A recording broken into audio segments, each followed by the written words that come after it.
Bonjour tout le monde, bienvenue sur lebonordi.com. Donc aujourd'hui on va voir deux trois choses histoire d'optimiser un peu notre système et aussi d'accroître encore les performances de notre disque dur, et notamment si vous possédez un disque dur SSD. Pour ceci, donc on va aller taper, oui, on va d'abord aller voir les services. Allez, donc voilà. Donc là, il y a ma liste de services. Donc je vais vous montrer un peu tous ceux que j'ai désactivés. Donc vous voyez, il y a quand même une grosse liste que j'ai désactivée. Donc surtout, bon, il y en a, c'est par rapport à des logiciels, etc. Donc ça vous concernera pas. Donc vraiment, ceux qu'il faut vraiment désactiver pour vous, c'est ça. C'est l'assistant NetBIOS. Déjà, qui est complètement inutile, je pense, pour votre utilisation. Et en plus de ça, c'est un peu une faille de sécurité. Client DNS, complètement inutile. La preuve, là, vous voyez, je suis sur Internet. Hein. Vous voyez là, hop. Vous voyez. Donc, aucun problème à ce niveau-là. La découverte SSDP, inutile. Le défragmenteur de disque Microsoft, bah, autant le désactiver. Ça aussi, c'est une faille de sécurité, donc la haute de périphérique UPnP, donc il faut absolument le désactiver. Le journal d'événements, voilà, moi personnellement, j'en ai rien à carrer, donc voilà, je dis pas ça. Non, plus simplement, je veux dire, franchement, il y a aucune utilité pour nous d'avoir ça. Le journal alerte et performance, pareil, je le trouve un peu quand même inutile. Hein. Voilà. Bon, moi j'utilise pas le pare-feu Windows parce que bon, je trouve que si un hacker il veut vous faire péter votre système, quoi, il vous le pète en moins de deux, pas besoin du pare-feu Windows. Donc ça aussi, ça pousse de la place sur le système. Contrôle parental, bah, pour le moment je ne m'en sers pas. Après, si vous en servez, en tout cas désactivez-le pas. Mais si vous en servez pas, voilà quoi. Après, pareil, ici, là, il y a le partage de connexion internet ICS. Donc ça aussi, il faut le désactiver parce que c'est complètement inutile. C'est aussi une faille de sécurité. Voilà. Donc le registre à distance, pareil, faille de sécurité. Donc surtout désactivez-le. Bon là, ça c'était par rapport à un logiciel. Un initiateur, bon, à moins que si vous faites du stockage, etc. Donc là, vous pouvez en avoir l'utilité, mais là, pour nous, ça nous sert à rien. Et donc, là où je voulais en venir, c'est le Superfetch, donc que je vous ai parlé un peu sur la précédente vidéo. Donc j'ai fait un peu mes recherches, et donc oui, en réalité, c'est utile de les désactiver apparemment. Donc moi, je le désactive ici, donc dans le service. Donc voilà. Type de démarrage, donc il est désactivé. En prochain démarrage, il va être arrêté. Hein. Donc voilà. Après, donc le service téléphonie, idem. Honnêtement, désactivez-le.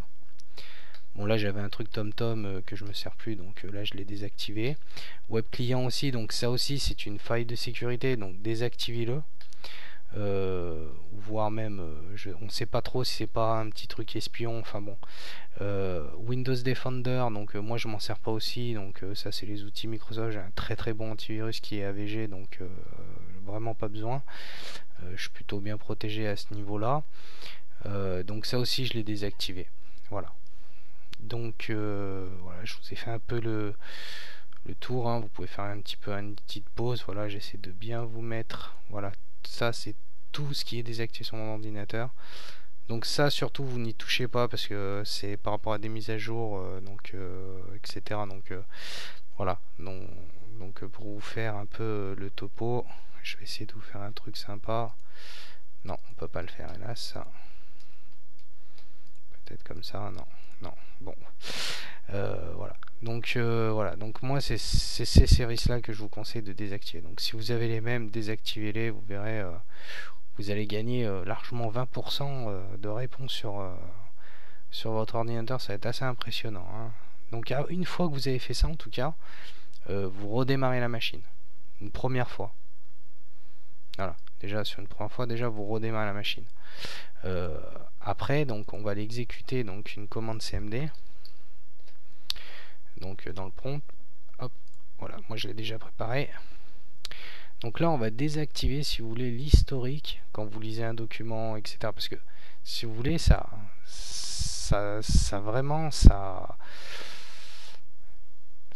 on dirait pas, ça a l'air d'être rien du tout, mais ça vous crée plein de fichiers temporaires, etc.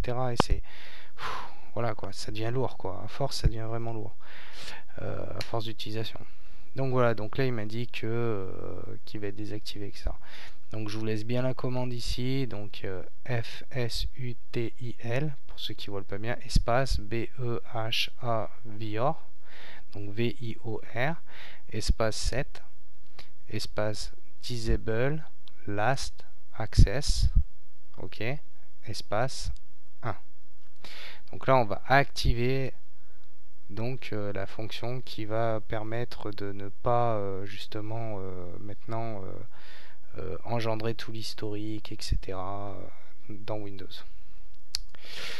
Donc après aussi, donc ce qu'on peut faire aussi, par exemple pour améliorer un peu les capacités d'écriture sur le disque dur, donc ici vous avez autorisé l'indexation du contenu des fichiers de ce lecteur en plus des propriétés de fichiers. Donc ça vous pouvez le décocher, faites appliquer. Ici vous sélectionnez bien le deuxième, donc appliquer modification du lecteur C au sous-dossier et au fichier. Voilà. On a dit vous disposez pas des droits machin, vous faites continuer. Une erreur nanana sur le même test, hop, vous faites ignorer tout. Et voilà, et là c'est parti. Et donc là, il va améliorer les performances de votre disque. Voilà. Donc ça c'est vraiment bon, moi j'ai énormément de données, donc c'est vrai que ça va mettre un sacré bout de temps, mais faites-le et vous verrez, vous serez vraiment pas du tout déçu du résultat. Après, donc en attendant qu'il nous fasse tout ça, on va aller dans le regedit. Donc on va aller dans le regedit et puis idem. Donc oui, donc moi j'y suis déjà, j'ai triché comme d'habitude. Donc on va aller dans ce dossier là, dans HK local machine, après système, d'accord, donc CTRL 7, CTRL, après on va chercher session manager, après on va aller dans memory management, mais nous, ce qui nous intéresse c'est au niveau du prefetch parameters.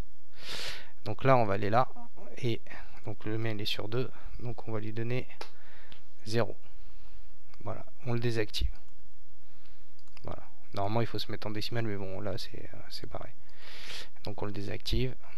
Et une fois que vous avez fait tout ça, vous redémarrez votre machine une nouvelle fois. Après le redémarrage risque d'être un peu lent, mais honnêtement après je vous assure que vous n'allez vraiment pas du tout être déçu du résultat. Voilà. Donc c'était à nouveau lebonhordi.com. Donc je vous souhaite à tous un bon surf et salut à tous.